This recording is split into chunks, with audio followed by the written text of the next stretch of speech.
met this cool cat. He was dressed real nice when I seen him. He's always dressed real nice when I see him, actually.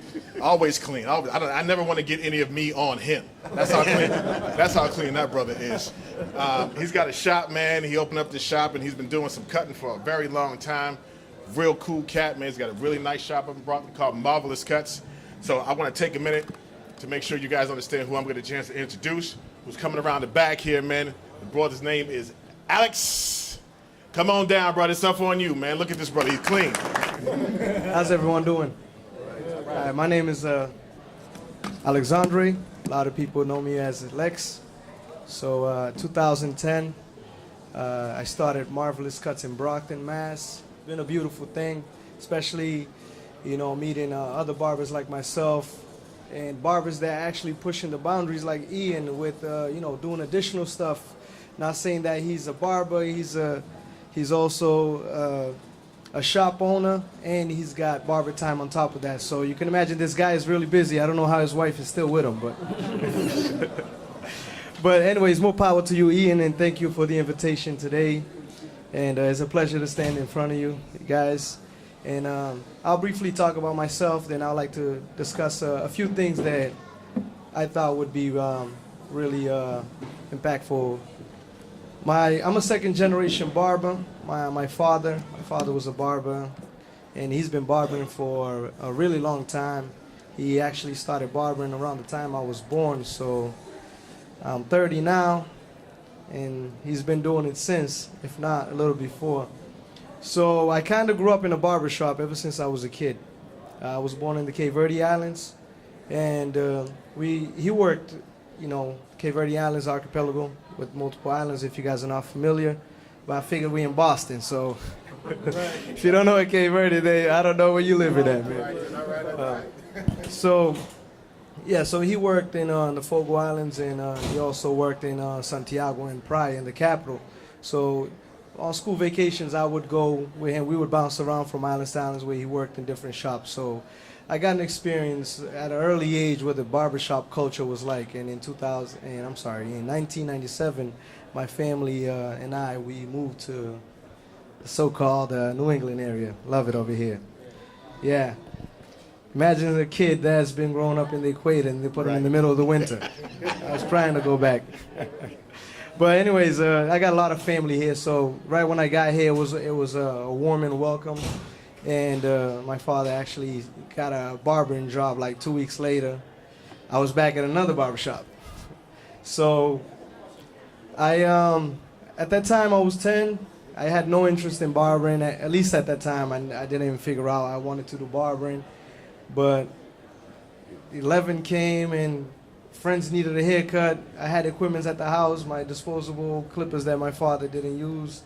So I got those, and I got curious and started lining them up. You know, it didn't look too good in the beginning, but I tried. So, you know, the good thing about it is I was a natural at it for, you know, just growing up in the barbershop world since I was a kid, you know, just kind of being a side host, just, you know, watching people work in the barbershop. So I picked up things that when I started cutting, I didn't really need a lot of explaining or teaching. But as I started cutting, I didn't even tell my father I was doing it at first. He's like, hey, my clipper's dirty, you're not cleaning them.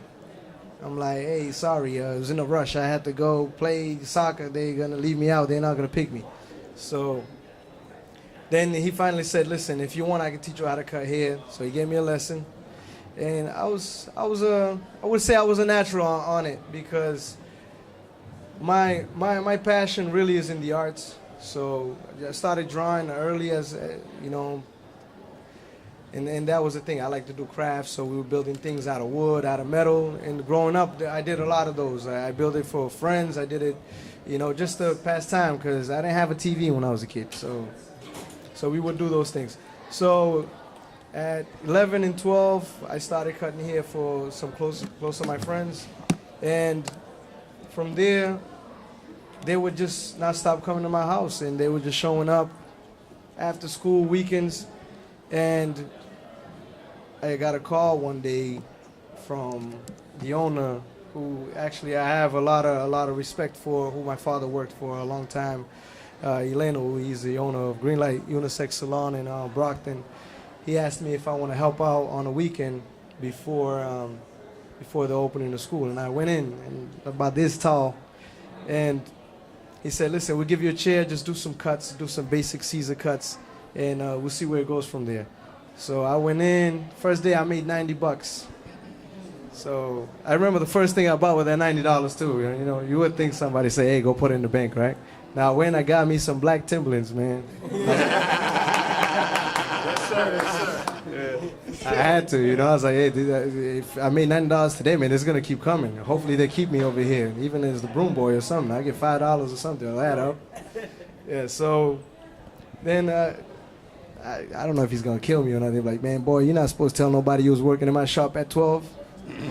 But yeah. So I had a little gig with them just for a little bit, just going in, helping them out on the weekends. Then, but still at that time, I didn't really look in depth with barbering. It wasn't really my thing then, and I was into music, into the arts, and in high school I was cutting on the side just on the weekends. And went on to college, I realized, hey, listen, you got a gift that it's in the family. Your father does it. You know, you've been learning it ever since you were a kid. If you want, you can take it a step further and take it serious, and you can turn this into something. So that idea kind of stayed in the back of my mind for a little while. And so I went to Massasoit for a little bit. I had a full scholarship to an art school as well. Did only a semester, had some family issues, dropped out. Then I got my associates at Massasoit, and I said, you know what, I'm gonna just plan it, and I'm gonna open a barbershop. And I had a little room that we had on the third floor on the apartment we used to live, and that was like the hottest underground barbershop ever. Like, we had a fish tank in there, a TV, we had music. It was just, you know, it was tiny. You couldn't put more than 10 people in there, but when 10 people were in there, it was the biggest room in the neighborhood. So I cut hair over there for a little bit, and I like to thank the family of mine. You know, God rest his soul. You know, he's a cousin of my father's, and that was his house, and he allowed me to actually do that in his house, and they never really fussed about it. So to the family of I would like to, you know, say that I'm very thankful that I had the opportunity just to at least do that. And so in 2010, I actually got the initiative to rent a place that I really liked at the location, and we started Marvelous Cuts, me and my father. And it's been a crazy journey. I gotta say, it's been a beautiful journey. And we started small. We had 4 chairs at first, and we expanded it. Now the shop, we have 7 barbers at the shop. And also this coming month here, I'm gonna open a juice bar right next door to my barber shop. So it's gonna be all together at once. We have art gallery in the back that right now we're not displaying anything, but once we do the initiative grand opening, we're going to reopen the art gallery, because to me, I think art is what every place needs, and especially in the ghetto, you're driving around, and we know our people, but sometimes, you know, you want to capture and captivate folks that's from the outside. And I think a great way to bring them in, if you know that you live in a place there's a lot of struggle, a lot of homeless, and you bring in the arts, and it just shows all the soul, because we got that, you know, we all got the souls. We introduce the arts, we introduce the music, then you got a shop that people just want to live in. I got to kick out people, you know, at the end of the day. I'm like, go home, man. I got to go home. I'm tired. I've been here 12 hours, you know. But so that's like my story and how we started Marvelous Cuts. And what I like to talk about is a few things of just entrepreneurship. You don't all have to be entrepreneurs, or if you're in the barbershop, you know, beauty industry. The thing that I found that helped me out a lot, it was I had to build a lot of discipline. You know, working for yourself, sometimes you can't lie to yourself saying I'm going to get it done, but you got to put the implementation in, and getting up every day and setting goals and be able to achieve them. But they got to be realistic. I would start, you know, with short-term goals, even like weekly goals. So, you know, especially when you fund your business at the beginning, you don't have a grant or a loan. Sometimes you're working with your budget, so you got to sacrifice going out. You got to sacrifice, eating out with the wife or, the friends. And I would put money aside, and I said, this week right here, this is what I want to. I set my priorities on what made me money and what was aesthetics. So I worked on the things that, were generating more money. Then I built the aesthetics too, and that's how I built my shop to what it is today. And sometimes people come in and they be like, wow, you got a nice shop. I say, yeah, thank you, but only if they knew how long it took to get to where it's at today. But like I said, every day you get up, you have these constant challenges that, you got to be realistic about yourself and being disciplined enough to say, you know what, we got to put these on paper. And it's educating your staff member as well. So especially when you have people that they want to look up to you, you gotta make sure that you definitely become who you are through your actions. So if you're telling people to do things and you're not doing them yourself, the respect kind of goes down the drain, So I think you being very disciplined and people see that's an automatic respect. And then being able to use you to follow, it's good. And it's not about getting mad. If you have you have a staff member and you notice they're out of line, some people get mad at that and they approach people the wrong way. And it's about teaching, because everybody has, especially if you see talent in people and they're working with you and you give them the opportunity to grow and they understand that you mean well for them, they'll grow with you, But it's all about trust and respect.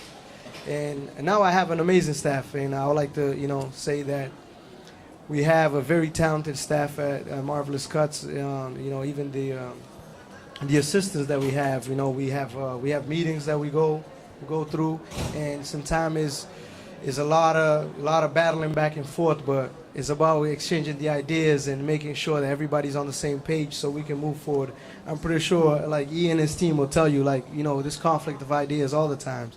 And me, I like to say what I want to say, but I also like to hear back and get everyone's feedback. I even, at points I put a box in the shop, and I have a suggestion box. And I think everybody should be humble enough to do that. Have a suggestion box where people can just give you ideas. You'll be surprised at the ideas you get from people, because sometimes you're so embedded into what you're doing, you have that routine that you do every day, you kind of don't see the outside of the box on what some other people can think. And it doesn't have to be a scholar or anything. It could be a 5-year-old. They'll give you ideas you'll never imagine. So those are the things I like everyone to just keep in mind as you build your business, or, if you have a family member that has that type of business that want to get involved, is just be humble, but also, have your integrity and pride in your work, But let your character be humble, but your work has to be arrogant, And that's important. I tell everybody, and a lot of people will confuse that, but if they know you very well, they'll see that. And they'll understand it's not, because if you don't respect it, nobody else is going to respect it. And that's what I want you guys to keep in mind, And I thank you guys all. Thanks again, Mr. Alex from Marvelous Cuts. Come check him out. A couple things that I took away. I just want to point out a couple things that he mentioned. First, given the opportunity, it's what you make of it. And he started from scratch. He gave us a perspective of he was born in a different country, came over here and worked his way up from scratch, from the bottom up, and ultimately that's the spirit of a barber. You got to start from scratch. You got to build your clientele. You got to reach out to the community, and you got to and take that to the next level. That is what BarberTime is.